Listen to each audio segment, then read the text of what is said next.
Politique. Au Cameroun, face aux insuffisances du visa, les autorités tentent de limiter les dégâts. Entré en vigueur le 30 avril, le nouveau système électronique de délivrance de visa à destination du Cameroun connaît des perturbations. Après les multiples plaintes des usagers, le gouvernement a décidé de lancer une nouvelle plateforme. La mesure était censée représenter une petite révolution pour la diplomatie camerounaise. Le 30 avril, le ministre des Relations extérieures du Cameroun, le jeune Belambela, annonçait au cours d'une cérémonie l'entrée en vigueur de la numérisation de la procédure de délivrance des visas pour entrer dans le pays.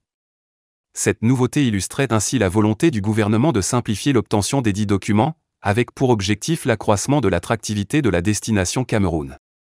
Seulement, 4 mois après cette annonce en grande pompe, les espoirs naissent chez les voyageurs qui entrevoyaient, en ce processus, la fin des tracasseries généralement observées dans les représentations diplomatiques camerounaises semblent être pour le moment déçus.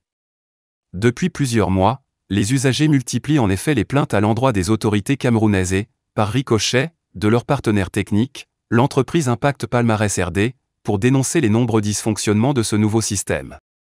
Le ministère et Impact Palmarès RD à la peine. L'opération s'annonçait pourtant simple. Plutôt que de prendre rendez-vous, se mettre en rang durant de longues heures devant les ambassades avant de fournir une pile de documents, les usagers n'avaient désormais qu'à se connecter sur leurs ordinateurs depuis n'importe quel endroit dans le monde pour entamer la procédure. Il ne leur restait alors plus qu'à s'enregistrer sur une plateforme dédiée et à effectuer le paiement des frais inhérents par carte de crédit ou via un compte mobile. La plupart des usagers désabusés n'ont pas pu trouver d'interlocuteur pour leur expliquer la situation.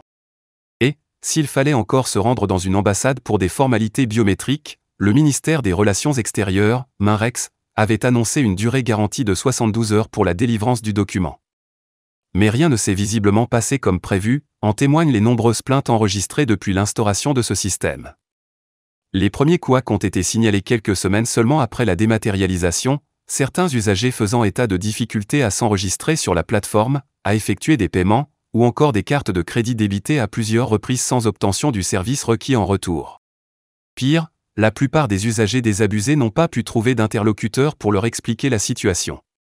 Ni les responsables de la diplomatie camerounaise ni son partenaire technique ne se sont officiellement exprimés sur la question. Dans les ambassades, les représentants camerounais affirment ne pas connaître les raisons de ces bugs. Tout est géré entre le ministère et le partenaire technique, indique une source anonyme à Jeune Afrique. Nous avons un rôle précis qui est l'enregistrement des données biométriques et la pose du visa physique. Pour le reste, nous n'en savons rien. .cma.com. À la télévision nationale, les autorités ont plusieurs fois répété que le système fonctionnait sans anicroche. Le 24 mai, celles-ci ont tout de même reconnu une partie du problème. Le site fonctionne parfaitement. Mais, nos équipes techniques travaillent activement à trouver une solution aux difficultés de paiement répertoriées en Amérique du Nord, notamment aux États-Unis et au Canada, pouvait-on lire ce jour en réponse à une énième plainte d'un usager sur la page Facebook officielle du MINREX. Le 23 août, le ministre délégué des Relations extérieures, Félix Mbayu, a enfin confirmé que la plateforme evisacam.cm était indisponible dans certains pays, et a annoncé le lancement d'une nouvelle plateforme evisacam.com, à travers laquelle les usagers pourront mener leur opération en toute sécurité. Le système est-il trop complexe pour les voyageurs? Le partenaire technique Impact Palmarès RD a-t-il failli? Félix Mbayu assure que les services compétents ont été saisis pour des investigations approfondies, afin de déterminer les causes potentielles de ce désagrément et envisager des voies et moyens pour leur résolution.